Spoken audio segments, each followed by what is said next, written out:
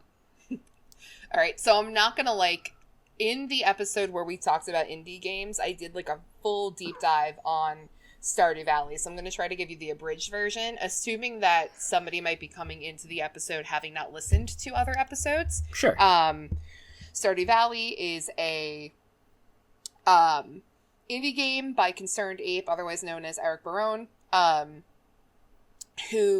which came out in 2016 originally.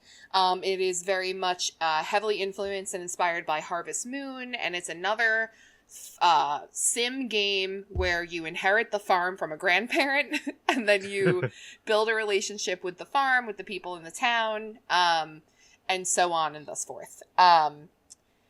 And for me, the game is particularly hinged on atmosphere.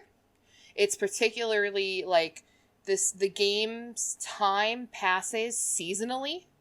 And it's very much, all of the elements within the game, for the most part, rely on the seasonal and cyclical nature of the game, right?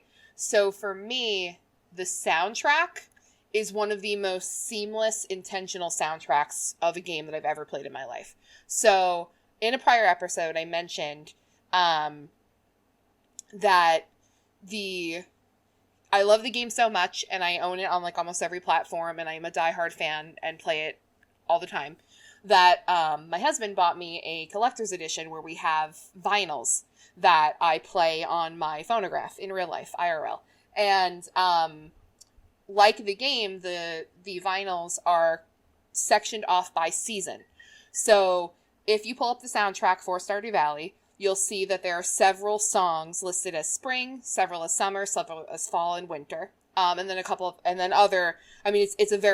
large soundtrack with a lot of different little melodies in it. But for me, a game that is in and of itself mostly simplistic and relies on atmosphere. The music is gentle for the most part. It is completely instrumental. It is very much the vibe of the game in the moment that you're playing it, depending on what season you're in, what activity you're involved in. If you're at one of the festivals, it completely solidifies and underscores what you're playing. And to me, that is like chef's kiss. Like, that is just the best way to do music in video games, in my opinion. So for my selections that I asked everybody to listen to, I picked my favorite songs from each season, because I feel like the seasonal songs, the best part about them is that when you're in the game, when you wake up at a certain time every day and you exit your home, for the most part, once you exit, that's when these songs kick on. As soon as you exit your front door, they kick in. And when you walk out of your door and it's spring is the first season you experience, and you see the cherry blossoms and the ground is lush and there's baby animals, and then the song kicks in, it's just like, it feels like a breath of fresh air. I don't know how to like fully explain it, but it's just so immersive and so amazing. I feel like I'm using a lot of like exceptional absolute terms and not giving like a lot of detail because I just am so in love with it. But those are the details. The other things that I think are like important to mention with the soundtrack, again, there's so many little songs in it because there's so many little unique people and events and moments that Concerned Ape felt required their own little song. So like each of the NPCs in Stardew Valley has their own theme and song. And so this song will play when you enter their home, or if you decide to build a friendship or a relationship with them, you will unlock little like cutscenes. And typically when those cutscenes occur throughout the development of your relationship, their song will play. So it's like very, it adds to the identity of the character that they have a particular sound to them. Like, I think that that's important because there's no voices in the game. And like, for me, my voice is a part of my identity. You know, we are very audio-centered people. Some of us are musicians. Everybody here does podcasts. So like, your voice is such a unique part and marker of your identity that I think that it's important that the creator decided to give everybody a voice through their own song, kind of. So I kind of love that that's an element. Again, each of the seasons have their own songs dedicated to them. Then there are particular festivals and seasonally in the game. So I had everybody listen to the Spirits Eve Festival, which is Halloween, and the Winter Festival, which is their Christmas special festival, rather, where there's like a big tree and you exchange with somebody that's been pre-selected for you. And I feel like both songs that he created were so appropriate for the festival, and like, you hear it and you're just like, ah, yes, Halloween, ah, yes, Christmas. Like, it just fits. It's just a very meticulous way to fit it into the game. Another song that I highlighted was specifically a song from the mines, because I think that it's a whole part of the game that I think is important is that there's like this macabre, spooky underlayer to the town that you can choose to pursue and uncover, or it just kind of exists. But the music that occurs in the mines as you kind of go further down and explore and come across new enemies kind of sets the tone. You're otherwise just moving around this little pixelated world, and there are some enemy sounds, and when you interact with certain things, there are little noises. But overall, besides what you're visually seeing and how the world was put together, it's that music that is making the experience. And then the last two things that I highlighted were that in 1.2, the 1.2 update, Calico Desert, which is like a desert extra area that you can explore that has like a shop and another set of mines, that was added in the 1.2 expansion. And with Calico Desert came a whole nother little clump of, I don't know why I called it a clump, that sounds weird, but a whole nother section of additional music that was specific to the desert. The main Calico Desert theme song where you first get off the bus. It's what you hear when you stand out in the actual desert. Is one of my favorite songs in the entire game. There's something about it that's just like simple and fun, and I could literally listen to it on repeat. Yeah. And then the most recent expansion is 1.5, where they added an entire like tropical island oasis that you can get to. Again, with another set of little soundtracks for all the little areas and the people that you interact with on that island. And Professor Snail's radio. Professor Snail is a archaeologist who has a dig site on the island. And when you enter his tent to interact with him, his radio is playing. And this is the song that constantly plays on the radio. And again, just that people's identities are further underscored for you through the music, that the areas, the atmosphere, that it's so immersive, just is one of, I think, the most loveliest things about the game as a whole. And again, props to Concerned Ape for single-handedly orchestrating the entire game, including the full soundtrack. And I have something else to say, but it's not necessarily soundtrack related, so I'll let people give their feedback on the soundtrack. So Yeah. something that Oh wow. Everybody paused, and then everybody started talking all at once. That was so funny. we had the good pregnant pause, but then everyone wanted to start at once. I think I heard Anthony's voice first. Did you say pregnant pause? Yes. What does that mean? I've never Have heard you that not, phrase before. Have you not heard that before? No. It means it's got there's something to it. Yeah, there's something to the pause. It's like a necessary pause in the action, and then Pause keep is a going, little yes. larger than normal, I guess. What Yes, yeah. field? What field does that phrase come from? From television? From film? I guess, yeah, I From guess music? it's probably entertainment in some capacity. I've yeah. seen it in like some writing, like or like a film script, things like that. Oh, well, that is my little knowledge tidbit for the day. Thank you, everybody, for schooling me. There And you we go. can start from the top with Anthony. Yeah, Hey. Anthony, go first.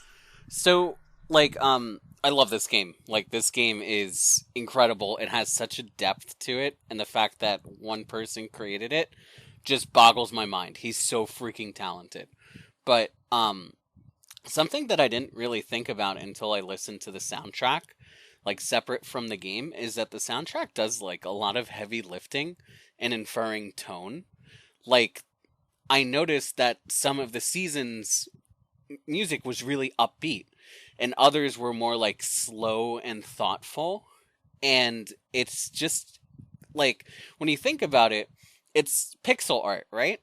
And pixel art is really good and really beautiful to look at, but sometimes it doesn't carry a lot of like information in it. And I feel like he almost relied on the soundtrack to convey what he couldn't draw. 100%. Yeah. Walsh, I believe I heard you after that. So I'm not the Stardew expert, like the rest of you maybe, but when I'm looking up the soundtrack, and it's like, oh, did you want to listen to hours of the Stardew Valley soundtrack to relax and chill beats to relax and study to? I was like, maybe there's something to this game, and there's something really special about the soundtrack. And I would say that definitely listening to the parts that I did, it definitely is. It really has this very calming and thought-provoking atmosphere to it. And while I haven't played the game, it just seems very relaxing and enjoyable. Yeah, I mean, for me, in my prior conversations about Stardew, specifically, I literally just re-listened to the indie episode that we did, just so I happen to remember my talking points. But you sometimes just need a game where you just pop in, take care of your tasks, and can pop out, and you don't have to worry about coming up on like a big boss battle or a lengthy intermission, like adventure scene or something where.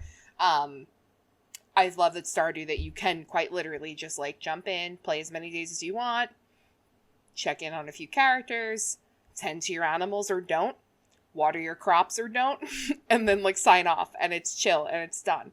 So, Yeah, Matt, you hear that? Yeah. And I feel like that is part of, and I agree, Anthony, with the heavy lifting. I think that's like the best way to phrase it, is that it's all about the ambiance. I feel like the entire game is a vibe. It's whatever vibe you want it to be, but it's a vibe nonetheless. And so the music is like at least 50% of that vibe. Lo-fi beats to farm beats too. Yeah. We talked about this last time that Stardew aesthetically is very much my vibe, but just the gameplay itself hasn't completely hooked me. But I was just saying before we started recording that It's a Big World Outside, the spring song, to me, like, I've only played the spring season because I don't outlast long in the game, but that song that kicks in once you leave the cabin when you're in springtime is just, it's such a wondrous sound that just, it really makes you feel welcome. Like it was a very good choice by Concerned Ape to have the game start in spring for, obvious reasons, because like I guess farming kind of works best when you start that during that season. But like I feel like it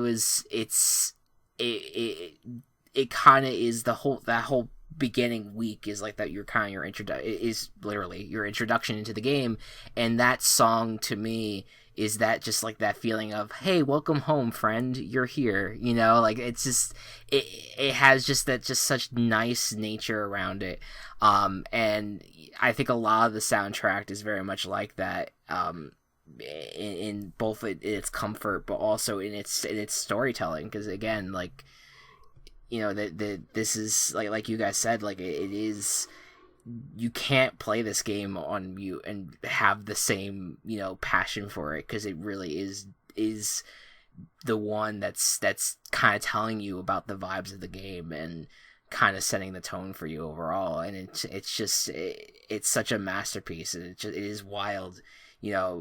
We've talked about like Toby Fox, people talk about Toby Fox all the time because he was a one-man band with his game, but it is amazing what Concerned Ape has done with Stardew Valley. It's very good. Anyone else on Stardew Valley? If not, I have a Stardew Valley life update. Sure. To tag off of, in case we have any frequent listeners. In the indie episode, I spoke in some substantial length about the fact that I had divorced my wife, wiped her memory, and had my husband, and was having another child, had just welcomed my son with my husband, and then happened to mention like some of the macabre aspects of the game, and the fact that like I had just found out that you could like turn your children into doves and just make them fly away because if you didn't want them anymore. And like I was like, what a ridiculous and like kind of horrible and dark concept. So I'd just like to update everybody and say that I'm about to propose to my girlfriend, and I no longer have any children in my house, and are hoping to adopt 2 more with her. Yes, and that will soon to be doves after about.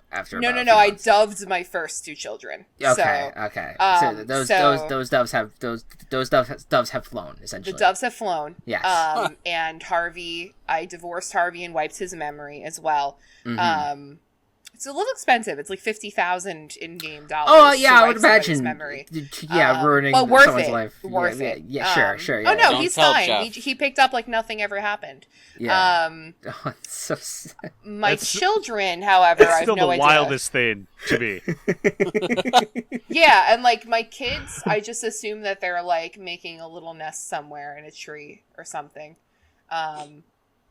They're fine, I'm sure. And then, like I said, so I just have like an empty little nursery in my house. It's a little sad, but I'm looking forward to the new children that I'll eventually dove. So, right. Because I was just going to continue. I don't know. I'm going to see. This is the circle of Stardew life. Yeah, and like I didn't think that I was going to want anybody after Leah, and then I didn't think I was going to want anybody after Harvey, and then I'm assuming I'm not going to want anybody after Emily, but I already, Elliot looks kind of nice. So we'll see. But that's the fun of it. Like you can just definitely play your game. And I didn't think I'd ever use the dove feature. And then I just found myself sweating at 3 a.m. in the dark in real life, in the game, in the witch's chamber, about to offer up the weird pastry to the little totem to turn my children into doves. And then I did. And the actual graphic is like you actually put the thing down that they're asking you to offer, and then 2 little white doves like chirp and fly across the screen. And you kind of just stand there and you're like, huh. My understanding of this game was this is a nice, relaxing game. And I'm kind of horrified by all of this. Can I just tell you, though, it is quite literally, and like I will stop talking about it after this until the next time that I make Christopher let me talk about Stardew Valley again in the future. Sure, yeah. That the game is so seemingly gentle, and then you all of a sudden start to like uncover these little bizarre things, and you're like, wait a minute. Something's a little weird here, and then it just steamrolls. But it's all generally wholesome. Like yes, the idea of turning your children into doves is not really wholesome, but like it's not like you're murdering your children into cold flesh. No, it's just it's you're turning not them like into doves. It's not like other games like BitLife where you think that you're just like doing a life sim, and then all of a sudden you can like do a lot of crazy stuff. Like, right. But it's just funny, and like it doesn't take itself too seriously, and it's again, it's like everybody's in on the fact that there's some weird shit going down, but nobody seems to care, so it's just a part of life. Nobody's bothered by it. So I don't know, that's just like the funny aspect of it. But yeah, that's my little Stardew Valley Honey Glen Farms life update, and I'll let you know how many more people I marry by the next time that we talk about it. I have a plea for our viewers. No, please, nobody tell Jeff Bezos that you can wipe somebody's memory for $50,000. Oh, I know. I think the memes about his space trip are really starting to get to him, so he'd probably like to reverse a few days' course. So just keep that between us, okay? Starting with his ex-wife now. On that thought. Wow. Walsh, are you there? Or are you good to go? I'm currently sending out. I asked each of you to send me a video game. I am now sending out to each of you, someone else's game that they gave me. Give me one moment. And with Anthony's help, as he gave me the basis for this idea, we're going to do 2 different parts. I want you to tell me, and DM it to me, what music you think would best pair with your game in the worst way possible. So the example that even Anthony gave me, like the example being Kirby, it's like, oh, well, a heavy metal soundtrack would be perfect in the worst way possible. And then what music would you listen to while playing this game? So essentially we're picking the most inappropriate option, and then what we would feel is the appropriate option. Take it as your own interpretation. Whether you you listen to the most appropriate option, or would you listen to heavy metal while playing Kirby? Okay. But, because it says music would pair best, but in the worst way possible. So it works, but it's kind of weird that it works. That's how I'm interpreting the first question. So interpret each one as you may. Okay. That's not helpful to a control freak as I. Okay. Kirby with death metal is like, eat them all! Alright, all 4 have been sent out. And once we do this, send those answers to me, and then I'm going to say your answers, and the rest of you will have to guess which one was which. Oh my god, okay. Which one was the weird one, and which one is the one you'd actually listen to. Are we ready? Everybody. Mm-hmm. Let's do it. Ready, right, Mr. Krabs. Okay. You can edit that out, too. So we will be... No, keep it in. Keep all this in. So I want you guys to guess which one was the worst and which one was the one that they would want to listen to. So I gave our friend Matt here the game Crash Bandicoot. and he gave me ska music,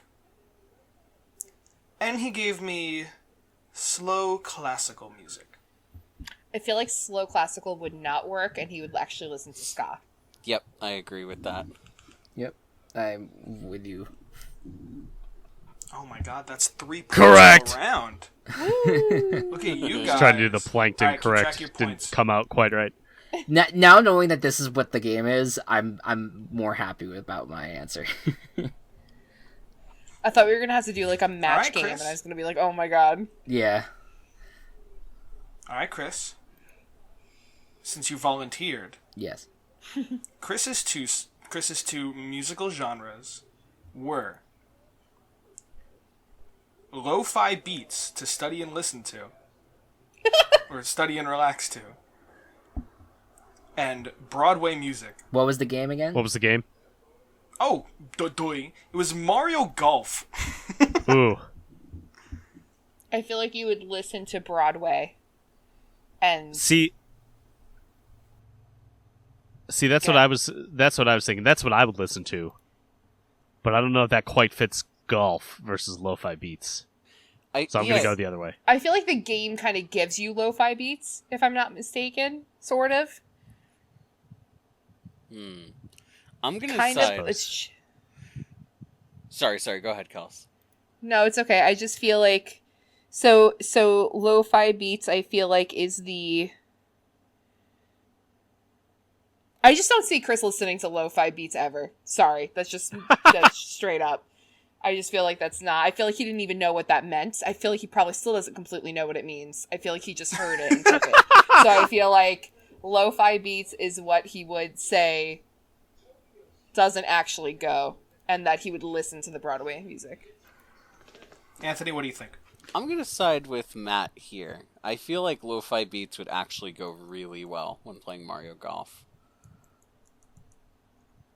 So then I think everybody's actually on the same page.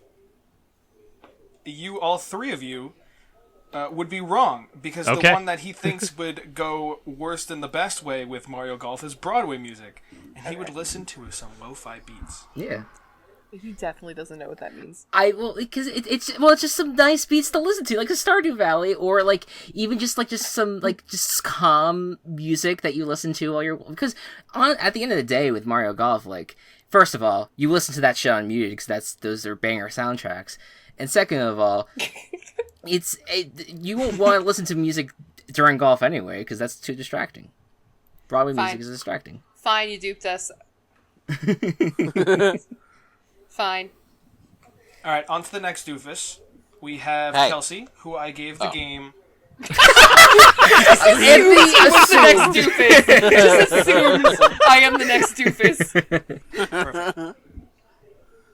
Who I gave the game Sly Cooper. And the two that I gave, or the two that you gave me were Simon and Garfunkel Greatest Hits, or 2000s female country top hits. Oh, it's got to be Simon and Garfunkel. Go well with it. Well, I think that he listens to Simon Garfunkel, and I think that the 50 top hits are the song that applies in the worst way possible. Sorry, let me. Did say you just that again. I misgender me? said top. Oh I no, said I'm sorry. pop. I'm I thinking meant to say Anthony did pop. this one. It's me. No, No, this Kelsey did this was one. all Kelsey. Okay. So you have early 2000s female country pop hits, and Simon and Garfunkel Greatest Hits. The examples I gave for the country music was like Shania Twain and Faith Hill. Just to give you okay, so anybody who doesn't completely know who that would hit. okay, So which one would go with Sly Cooper? Would pair best with Sly Cooper in the worst way possible? And what music would Kelsey listen to while playing this game? Okay, Now, so that might all right. change In that things. case, worst Why do you have to use these words, Matt? The best worst and the worst best. The best worst and the I'm worst a best. timey-wimey wordsmith. The first one That's not right. is the country music. The second one is the Simon and Garfunkel. you know what? No, I'll go with Matt here. That's what my initial answer was, and I'm gonna stick to it. So you're saying that I would listen to Simon and Garfunkel while playing Sly Cooper, but Yes. that the worst possible best application of music would have been the early 2000s pop Yes. hit female country music. Yes. Now, yes, hold yes. on. I Even do though I have think to you'd give my be into opinion. both in some ways. I'm sorry, I just wanted to jump in ahead in case Kelsey was about to answer it. I'm not running the game, so it's all on Fair. Will. And he has pretty good timing. So I'm going to be the contrarian, and I'm going to say Sly Cooper has precision and rhythm, and as a result, he would love to steal shit to the tune of Shania Twain. And Simon and Garfunkel would... I'm assuming, like, it kind of clashes, I think. So I'm going to say Simon and Garfunkel is the worst, and 2000s era country is going to be the personal pick. And Anthony, for going against the crowd, is wrong. My husband! You don't know me at all! Sly Cooper's worst pick would be stealing to country pop hits, and Kelsey would love to see Sly Cooper stealing to some Simon and Garfunkel. Are you going to And last but not Scarborough least- Fair? I'll be gave your Anthony- bridge. Sorry, go We ahead. gave Anthony the game WarioWare. Oh, perfect. So you gave Anthony where? Wah, Wah. wah. And now, the answer might not be obvious at first. Which one was best in the worst way, and which one was his pick? 2000s pop punk or yodeling? 2000s pop punk or yodeling? Oh, these are both good. That is a hard one, because I feel like Anthony's chaotic enough that he would put on a yodeling soundtrack while playing this game. See, I feel like Anthony would not be able to handle yodeling for more than That's- maybe... I'd yeah. give him maybe Yeah. 17 seconds at most. So I feel like that would not be a personal pick for listening. I feel like he would do pop punk for personal listening, and that yodeling would pair with WarioWare in the best worst Worst. possible way. Yes. Yes. I think Anthony took the most literal definition of this question. Yeah, and like in the most chaotic possible scenario. Like if he Yeah. freaking opened up to WarioWare and it started to yodel, he'd be on the floor laughing. Like that is such chaotic Anthony vibes. And I'm probably wrong. I'm probably leading everybody down the wrong path, but I just feel like I trust your Plus- judgment here, Kelsey. Plus, also 2000s pop punk is a really good genre of music. Right, exactly. So I think that I know what September looks like for Anthony. I know that the day that game drops, where whatever it is, get touched, whatever the fuck it's called. Get touched. WarioWare smooth. The answer is the best and the worst way was yodeling. And Yeah. what he'd pair, 2000s pop punk. Because I know Classic. my spouse. And Chris, just to illustrate how well it would work with pop punk, when you said, I know what Anthony will be doing in September, I thought you were referencing Wake Me Up When September Ends by Green Day. That's what I thought too. Okay, also, Oh, let me no, just say that's- for a second. Can I just... You were such a fucking poser, because you Hey! do not listen to the pop punk music ever. That is my shit, and you roll your eyes when I listen to too much of it. So, like, oh my god. Oh my god. I you know what, I can't, I'm not gonna say much because I did say lo-fi beats, and I'm probably a poser as well on this one. I just can't. WarioWare wasn't playing in the background. I'd be listening to video game OSTs. Let's be real. That was but, fun. Yeah, that was good. That was fun. that was a good segment. And then just the very quick second half of this. If there are games that you guys like to listen to, maybe, without listening to the music, you just kind of turn it off. What other music do you like to listen to? Never. Maybe it is other video game OSTs. And then do you have sometimes that association between games? Okay, just getting my answer out there from the beginning. No. Never. No. This is sacrilege. This should not happen. the game was built with a particular sound in mind by the developer, and I believe that it is meant to be honored and that it is sacred, and I would never mute a game to play it with other sounds. Ever. I do it all the time.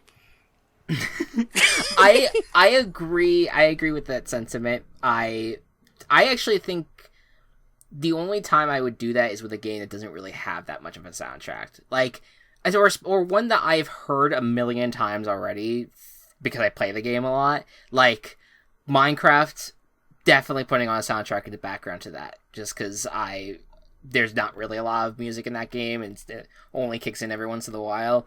And I rather just listen to whatever music that I'm curious about. But yeah. But Chris, how you gonna hear the creeper sneak up behind you?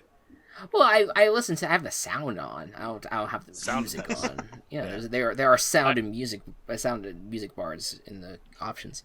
There's a sound of You're a music. man of priorities. I play games a lot while I'm watching things, so a lot of times I'll associate the I'll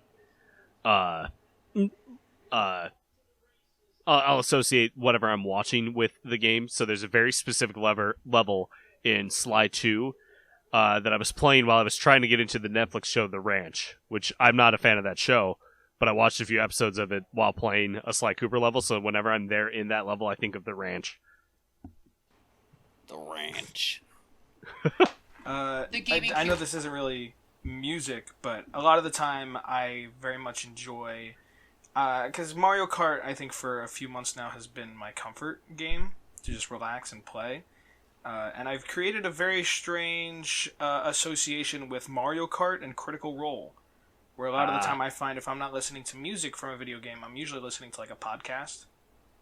But now I'm like, yeah, that's I think what I do too. Is I have a podcast on in the background, but I keep the soundtrack on the game so I can listen to the video game music while listening to people talk. I don't know. I don't need to hear the Tetris 99 theme song. Oh God. Over and over again. You know what? I think that's a better good in Tetris 99. I did better when the music didn't. I didn't hear the music pick up. I think that there's merit in that. Me out. Like, I feel like if it's just a simple puzzle game, or like if I was going to turn on Animal Crossing, not that I have in months, to put, like, to play, and it's just like the gentle atmosphere in the background, I would put like maybe like a playlist on my phone or a podcast. Like, I get that. But I think that this was suggested by my husband, and he literally will mute entire games and make his own playlists with full music that he feels fit the vibe of the game, and just listen to that music while he plays. And I don't get it. I don't understand. Well, it's a rift in our marriage. You inspired this question. What would you say is like your answer? So, I really like discovering new music, so I'll put on something like Spotify or Pandora, and I just like it in the background when I play games, and every so often, like, they'll suggest a song that just goes with games for reasons I can't really describe, and then, like, I associate the music with the game and the game with the music, and it creates, like, this loop. So, like, for example, BioShock, I feel like pairs really well with Franz Ferdinand, because Franz Ferdinand kind of sounds like a new band trying to, like, sound like an old-timey band, in a way. And it just seems to go with, like, BioShock's art design, too, for reasons that are really difficult to explain but make sense to me. Or, like, Fallout 4, I associate with bossa nova music, because Fallout 4 feels, like, oddly kind of refined, but also really classic. And so it just kind of, like, lends itself to meshing together with it. And the last kind of example that I'll bring up, which really doesn't make much sense at all, but I've been playing a lot of Monster Hunter recently, and also rediscovering new albums that Seal has made. So, like, Seal's albums, like, start off kind of, like, slow and methodical, and build up their pace, and build up to these really, like, good crescendos. And it fits Monster Hunter because as you start off on hunts, you're like looking for evidence in tracks. And then once you find the monster, the action starts. So it's almost like the tempo of the game and the music work together, oddly. So that's my little spiel on how these things tend to link together in weird ways. Cue to me grimacing in the corner. And real quick, from the beyond, Gabe has chimed in on this answer. I tend to listen to Sonic Heroes soundtrack when I play other games, and I associate that soundtrack with Super Mario 3D World. So there you go. These were being written in the Discord chat, so he was able to answer on that front. But yeah, very nice middle segment, Walsh. Thank you very much. We will return to you at the end of this podcast, but for now. Hey, thank Anthony. He came up with the idea. Oh, thank you. I'll return at the end, and I refuse to speak during Anthony's segment. Okay. Oh no! Why? I think for Oh no, for no reason, just because he said and we'll return to you at the end. Okay. Fair enough. But yes, speaking of Mr. Anthony, you are here to talk about not the first Sims, not the third or fourth Sims. It's number 2 in particular. It's Sims 2. What is it about that game that hits right? So, the Sims have a really confusing game naming system because there's like The Sims 2 where you actually like create houses and like do all the jobs and that kind of stuff. And then there are these spin-off like adventure games that they had on portable platforms like the DS and GBA. So I'm talking specifically about Sims 2 on the DS, which is like an adventure where you're driving through the Midwest and your car breaks down and you just so happen to walk into a hotel that needs somebody to take it over and manage it, so you do. And this game is like the epitome of like the Midwest is weird in ways that people can't explain. Like the 2 songs Strange Day and Strange Night. That's like the ambient music in the game at daytime or at nighttime.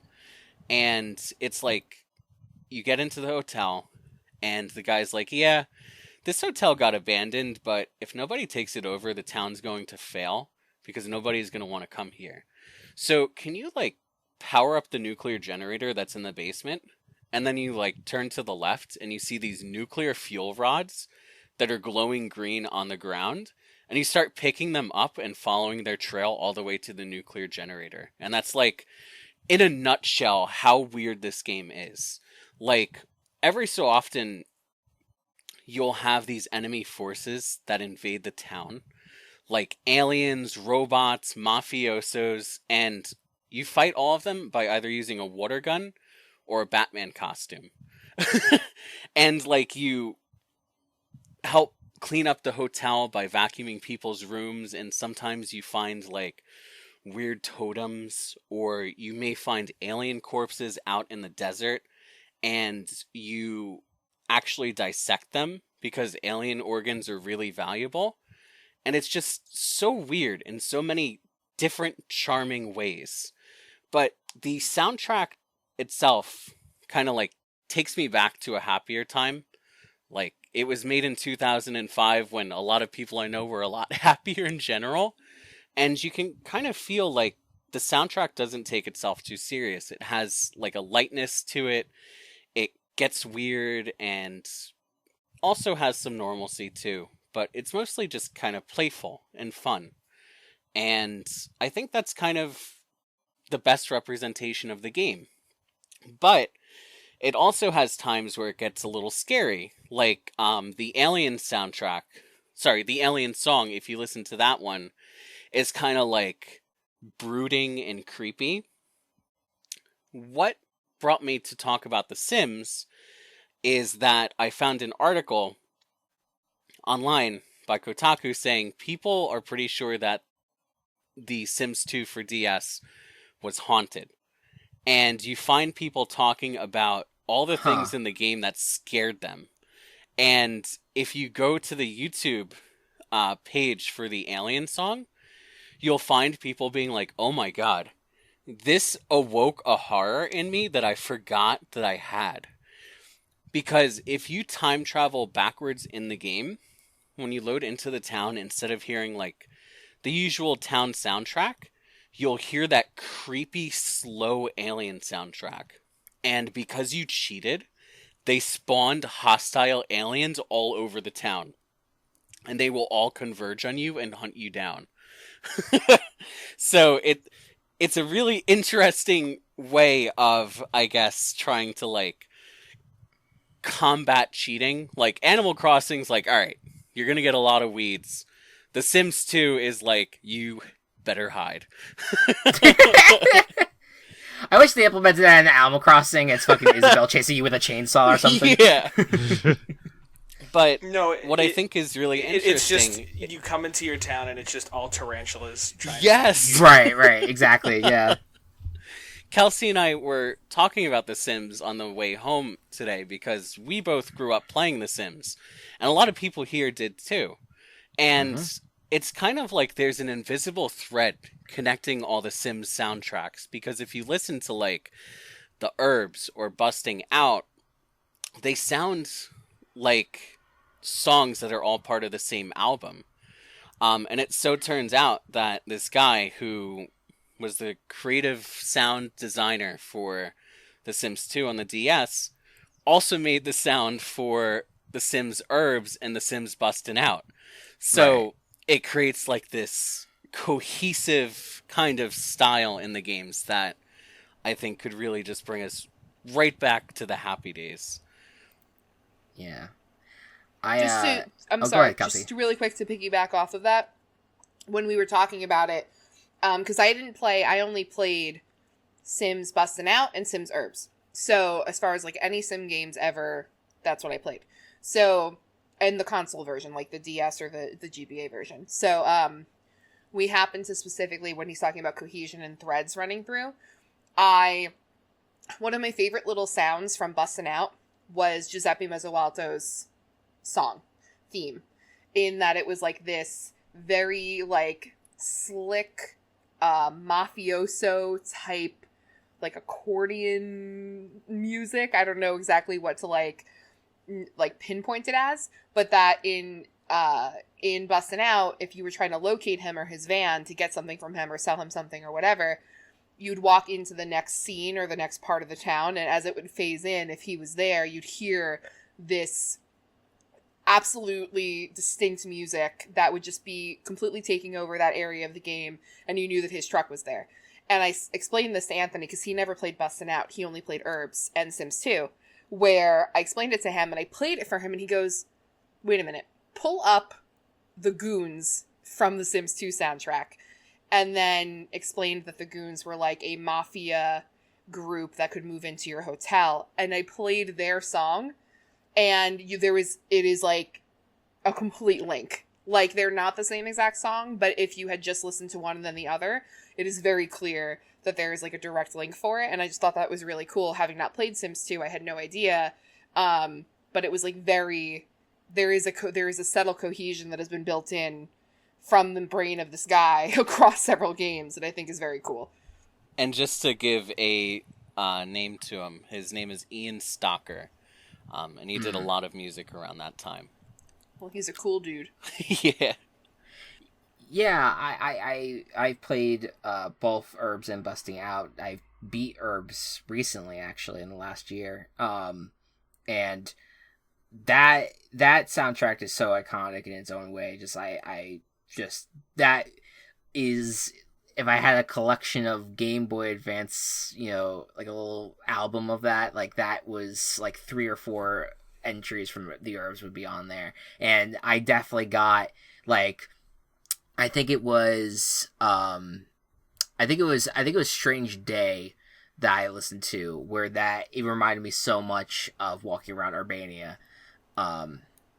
Yeah, and I think it was the disco Blitzkrieg. I don't know how to pronounce that. Blitzkrieg. That reminded me so much of being in the club in that game as well. But then I also listened to Create a Sim, and I immediately and I think the title sequence as well. And I immediately went to My Sims. It reminded me of those soundtracks, which I don't think was by the same person, but could have been. Who knows? And it is just very funny how, like, even though, like, the console versions of The Sims and the handheld version of The Sims and also the spin-off series in My Sims, like, it's funny how even, like, yes, they're connected in their title and in some of the gameplay, but they're even connected in some ways with the soundtrack as well in terms of the vibes that they're trying to give off overall. And I thought that was very much an interesting thing about listening to the soundtrack, is all the Sims games that I have played over the years, kind of being collected almost into this soundtrack. The music was not done by the same person on a quick search. Okay. Just curious. Yeah. No, it was, My Sims was a very much different game tonally. I guess that's that word. Yep. But so I didn't think it was, but like in terms of like just the certain like the happier nature, music in this game kind of reminded me a lot of the original of the My Sims games in that sense. Anyone else have thoughts on The Sims 2? Yeah, I've got a few. Oh, go ahead, Matt. All right. Sul O Fibile Ubiga Checkmar Doobie Session Blue Bagoo. Oh, a Flubnar. Alakazoomy. Yeah, we're just gonna cycle through those. Are we done? And Walsh, what were you gonna say? I am so glad that I did not have this game as a child, because I would have definitely been the kind of kid to cheat and change the time thinking I was clever, and then that alien thing would definitely have made me shit myself. Like, even just going through the comments, I was reading through it, it was like, oh my god, the aliens scared me so much, which I thought was like so funny. It's like no wonder that even just like the sound itself instilled so much fear in children. One last thing before we move on, actually. When you talked about The Sims 2 and how it was like a little bit like an adventure game for handheld, and this is completely separate from the soundtrack conversation, I'm just genuinely curious. Does it have similarities to the Herbs, where you would recommend people who played those games play this one? Yeah, it's really a fun game. Like, you build relationships with the Sims inside of it. You also have, like, stat points that get built as you find, like, skill points around. There's a real-time cycle where different things happen at different hours in the day, and it's based off your DS time clock. There are hotel upgrades, new rooms that you build, decorations to place. It's a really deep game, and it has a story, too, with progression and things that unlock. It was mind-blowing for a game that came out in 2005. I think that... And for a Game Boy Advance game, too. Yeah. I think the best version of it's going to be on DS, because it has actually like a 3D world that you move through. But if you enjoyed the Herbs, and I can't speak for Busting Out, but I think that you would really enjoy this game. Yeah, I think I actually own the Game Boy Advance version of the game. I don't remember getting far in it at all. But just you talking about it has intrigued me, and I might go back to it at some point. Let's move on to our final game of this episode of this soundtrack edition of the Gaming Coop. Yes, Walsh, you are presenting Metal Gear Solid 3. I didn't ask you guys to listen to too much. I just asked you guys, that wasn't like an ad or anything. I just asked you guys, I wanted you to listen to the main theme. I wanted you to listen to Snake Eater, of course. And actually, I sent the ladder scene as well. Let's switch this around for a minute. I want to know just listening to the song Snake Eater, what was the initial reactions? It reminded me so much of James Bond. That's exactly what I was going to say. Yep. This is the Yep. most James Bond-ass song. Yeah. I listened to Anthony because I don't know shit about pretty much what anybody posted. And I listened to Anthony and I was like, this sounds like some sort of like spy shit. And Anthony's like, he's a spy. And I'm like, oh, okay. It's a stealth game. That makes sense then. Okay, literally the end of Snake Eater, though, ends the same way that the James Bond theme song ends. The da-da-da-da! Kojima guy, look out for lawsuits. Yeah.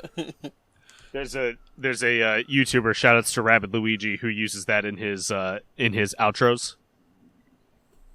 Very good. It's a very fun song, for sure. And then I know you were just asking for the thoughts on Snake Eater, but also the main theme is very solid because to me it shows like it has like this fun like song that goes along with this action-packed game, and then like the song and the song that's actually sung is very fits the tone as well at the same time. Also, I looked up Snake Eater. I'm sorry, just gonna squeeze this one in under the door. I looked up Snake Eater because I was like, what does that mean? And I found a forum post from 2003 where somebody's like, this is referring to like deep undercover soldiers who like go into hiding and live off the land, and they're known to eat literally anything that they can find, including snakes. I'm like, wow, that actually kind of makes sense given the way that I think the games can be. So in Snake Eater, you quite literally, because you are surviving off the land, and you're sneaking around, you need to replenish your health, and you can actually eat a snake. Huh? Isn't that crazy? Fun. Wow. But that is not the craziest thing in the game.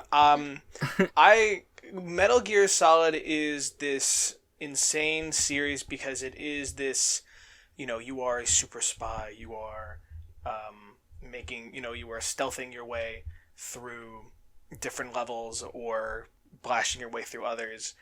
But it isn't just, I'm going to sneak my way through. You now all of a sudden are fighting crazy metahumans, or you are fighting giant robots, and people with absolutely insane superpowers, and you're just a guy with a tranquilizer gun and a rocket launcher, and you're just trying to get through this. Well, it's been a very long time since playing the Metal Gear Solid series for myself.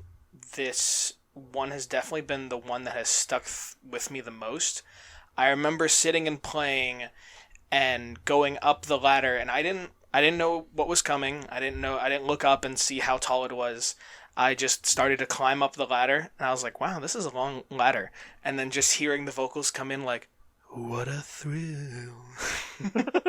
And I was like, oh my god, this is the end of the game.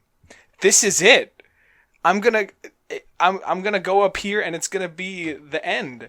And then I was like, oh, there's still like half the game left. Because those games are notoriously fucking long, right? Not so much. I'd say it's more notorious some of the games for maybe how long some cutscenes may be. That's right. But Snake Eater, I think, was pretty good. I would even say it's probably my favorite Metal Gear Solid. No, I think Phantom Pain might take that. But one of the best Metal Gear Solid games out there. And the fact that even just that one song has just stuck with me. I mean, hell, I have it as a saved ringtone for my girlfriend, because that was one of the first things when we first started to, get to know each other. She was like, oh, you gotta play this. Nice. Yeah. But yeah, no, it is something that just sticks with you and creates this entire atmosphere for the very serious government stealth mission filled with absolutely bizarre scenarios, whether it be you are fighting a giant Russian man who shoots electricity, or you're fighting a guy who's just made of bees. Bees? Bees.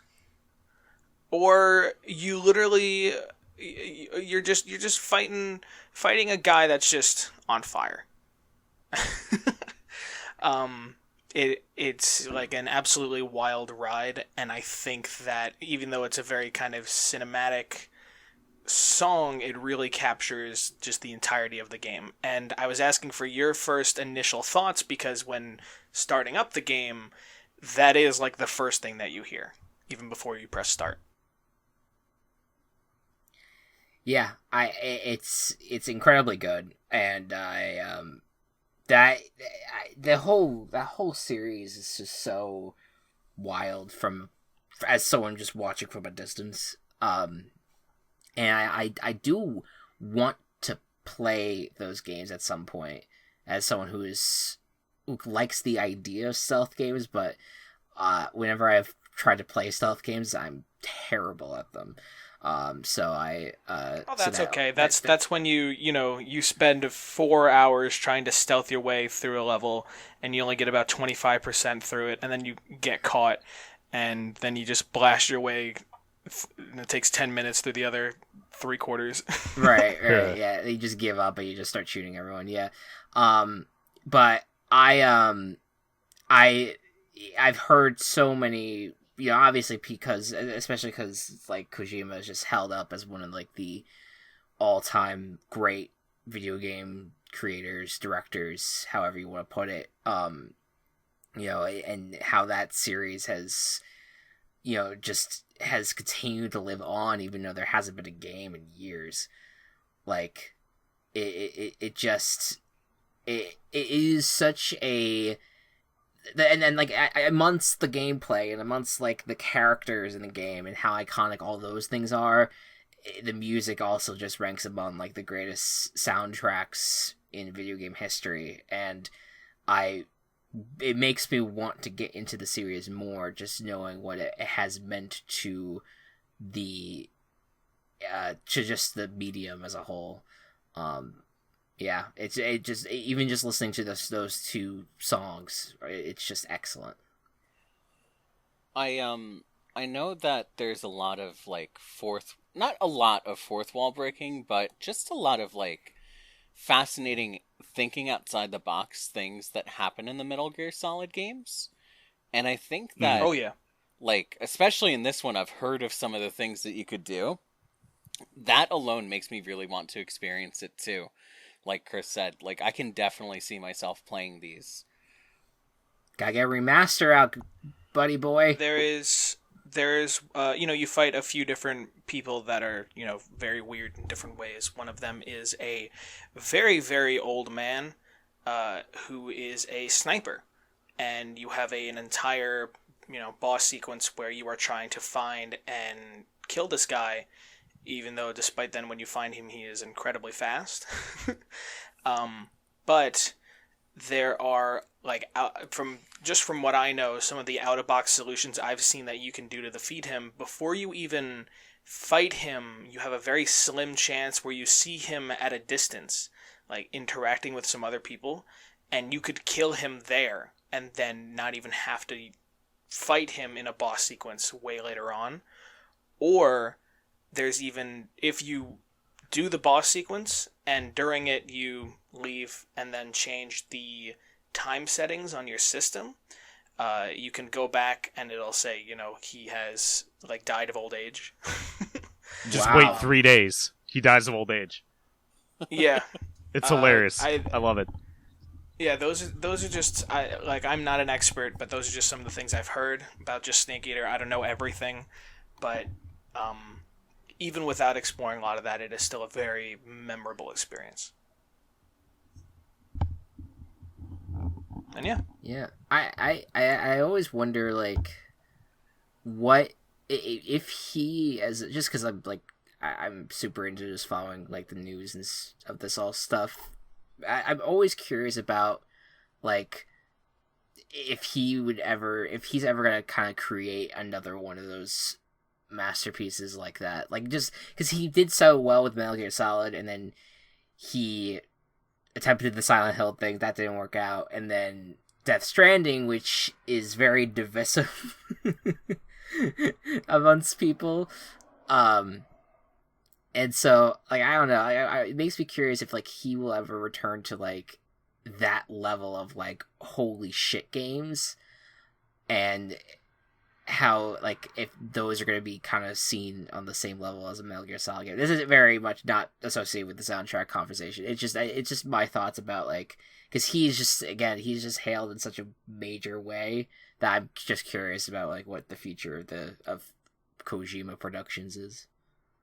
I gotta finish Death Stranding. That'll probably be a future Gaming Coop sometime in the far future. Yeah.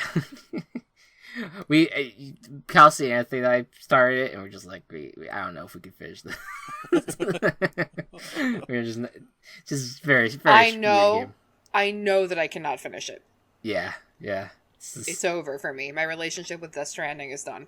We've cut it off. I'm gonna sacrifice it and turn it into a dove and let it fly away. There you go. Good way to circle back there. Yeah. And is there any other remaining thoughts about Metal Gear Solid 3 and its soundtrack? I have some final overall thoughts once we're done with MGS. I think you're all clear, my friend. Hit us with it. All right. So, very, very clearly today. Hi, this is Matt of Animusic. I did the sound at the beginning, so you know that I am a musician. I am a composer. I'm a music teacher. Very clearly, we all are very passionate about the music that's in our games and shows off the experiences that they can have. And it's something that I think definitely has gotten a lot more recognition recently, especially in the last like 5 to 6 years. The music in the games being an important element to it, and I'm glad that that's happening. But it is something that a very personal thing that I would like people to be aware of is just the importance of music and teaching music, because it's something that is very important to a lot of people and should be. Obviously, it's not going to be for everyone. The idea of going into like making or playing sorts of music, but it is something that I do think should be available for everyone, and it's something that I feel very strongly about. So just wanted to put that out there because it's this is the music episode, and I felt like as the resident musician, I should say something. No. Thank you for your contribution to the arts in choosing it as your career, because we need people to honor and spread the arts. Yep. Yeah, it's so hard to get into. It's hard to everyone's like, oh, it's hard. It's a hard thing to get into, but like the fact that you're doing that as your profession is just so fucking cool, and I really appreciate that you're gonna be part of hopefully the preservation of those of teaching music in the future and keeping that around. So resident musician. But I don't you guys know Anthony plays a mean ham bone? True. Do it now.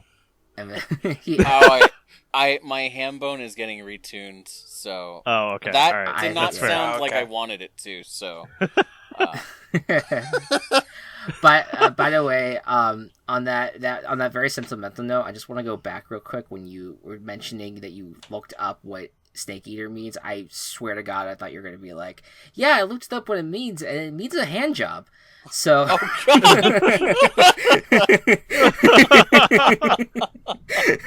and on that note, I love video game soundtracks are what tie these things together to me. Like, if you don't have a good video game soundtrack, it is hard for me to fall in love with a game. I get over it if the game is very good, but the soundtrack tends to make it and set the tune. So we are going to return to this subject maybe in the immediate future, like next month, or we might hold it off for a little bit, but we do plan on doing a part 2 to this. So I was initially going to be like, hey, anyone want to throw some of that stuff out there? Save it, because we will be doing a second one of these in the future.